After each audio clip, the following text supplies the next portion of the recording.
Attention everyone, this is an emergency broadcast. The unpleasant noise you are about to hear coming from your radio is not a mistake. Please do not turn off your radio, but turn up the volume on your receiver as high as it can go, so that you can make the sound we broadcast as loud as possible.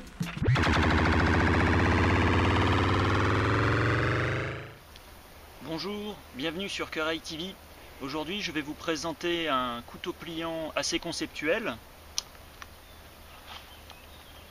Le Wildsteer WX. Le Wildsteer WX se place dans une niche très restreinte dans le domaine du pliant. C'est pas un pliant fait pour être emmené comme un EDC, tout ça. Il fait partie de ces quelques pliants qui essaient de se rapprocher de la robustesse des lames fixes. C'est un concept un peu bâtard en fait, c'est-à-dire qu'on essaie d'avoir dans un couteau pliant les fonctions et une robustesse proche des lames fixes. Plusieurs constructeurs se sont déjà essayés à cet exercice. Les plus connus, ce sera le Pocket Bushman de chez Cold Steel.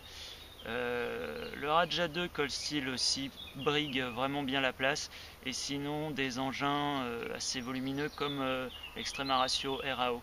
Donc le but, c'est voilà, encombrement réduit, mais modèle robuste et de grande taille, apte à faire des travaux plus lourds qu'un pliant conventionnel. La première chose qui frappe sur le Wildsteer WX, c'est son système de verrouillage, le WX Lock, qui est une évolution du verrouillage classique dit à palme. Ce qu'on appelle un verrouillage à palme, vous le verrez, c'est sur des couteaux de poche beaucoup plus petits. C'est une espèce de lame ressort avec un anneau. On le voit bien sur le Cold Steel Kudu par exemple. Ici, le système à palme est surdimensionné avec un double système de levier pour l'actionner. Le premier levier actionne la palme. Le deuxième levier vient sécuriser le premier de façon à ce qu'on ne puisse pas le faire sauter de manière accidentelle.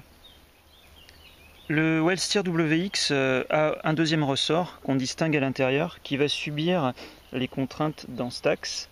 C'est un simple cran forcé, donc on verra sur les Duk-Duk, pareil, surdimensionné. À l'ouverture, le Wildsteer s'ouvre d'un coup sec, très facile à ouvrir. À la fermeture, par contre, on peut vraiment pas le fermer de manière accidentelle. On fait d'abord sauter la première sécurité jusqu'en haut pour avoir du débattement.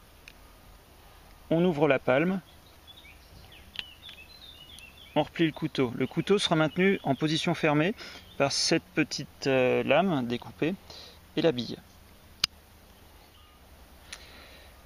Un détail important, on peut voir que l'axe est relativement épais et costaud. Le couteau est réalisé en inox, la lame est en inox. Le traitement thermique se situe, je le juge, aux alentours de 56-55 Rockwell, assez facile à affûter. On peut voir le crochet Wildsteer. En fait, le WX, c'est un Wildsteer pliant, tout simplement. On a une pointe toujours un peu tantôt pour avoir une épaisseur assez importante tout le long du couteau, de façon à éviter de le tordre sur les travaux de force. On a cette espèce de renflement en métal entouré de paracordes qui est assez intéressant pour les frappes de coupe, parce qu'on aura un bon maintien au niveau du couteau. Et l'intérêt aussi, c'est que le levier va bien sécuriser la main lorsqu'on va piquer comme ça. On ne va pas pouvoir glisser par accident sur la lame.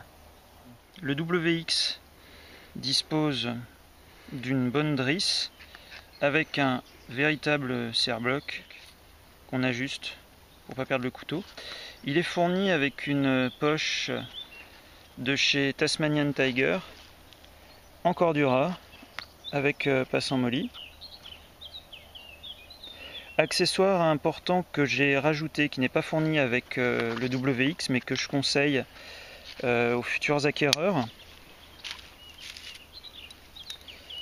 la cisaille qui vient se loger sur le crochet du WX ou sur les couteaux Wild Steer originaux. Donc qui permet de bénéficier d'un coupe barbelé, coupe câble. Et de l'autre côté, on a cette espèce d'embout à 6 pans qui permet de mettre des mèches, tournevis et accessoirement en tournant cette partie, on peut venir coincer une lame de scie sauteuse. Donc j'ai trouvé que le concept était assez sympa et que ce serait dommage justement de se priver du système de crochet qui est bien pratique.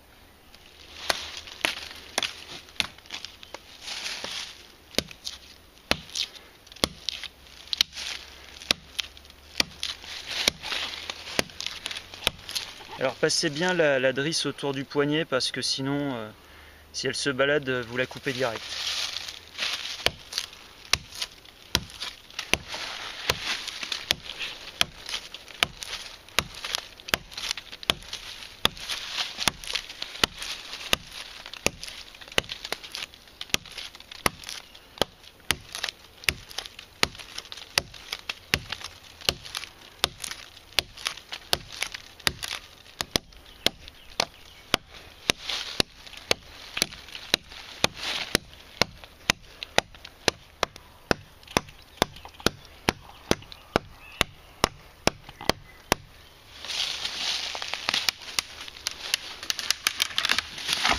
Et voilà.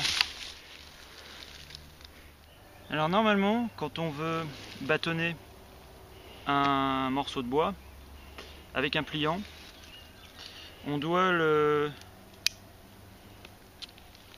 déverrouille. Comme ça, on n'abîme pas le système de verrouillage. Et ensuite, on peut bâtonner en maintenant le couteau, pour qu'il ait un minimum de débattement. Bon, vu qu'on est là pour tester un concept qui a pour but de remplacer une lame fixe, on va l'utiliser avec le verrouillage.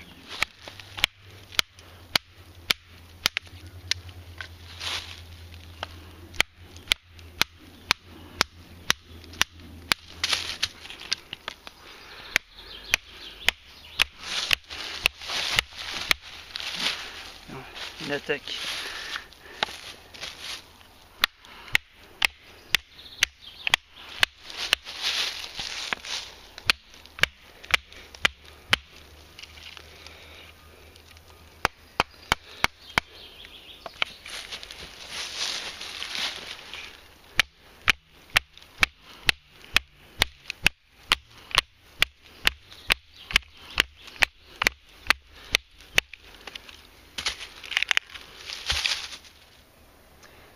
Alors à l'issue des tests, ce que je pense du Wild Steer WX, c'est que c'est un couteau assez à part avec ce système, donc qui plaira ou qui ne plaira pas. Je pense qu'il y aura vraiment des avis très tranchés sur ce couteau.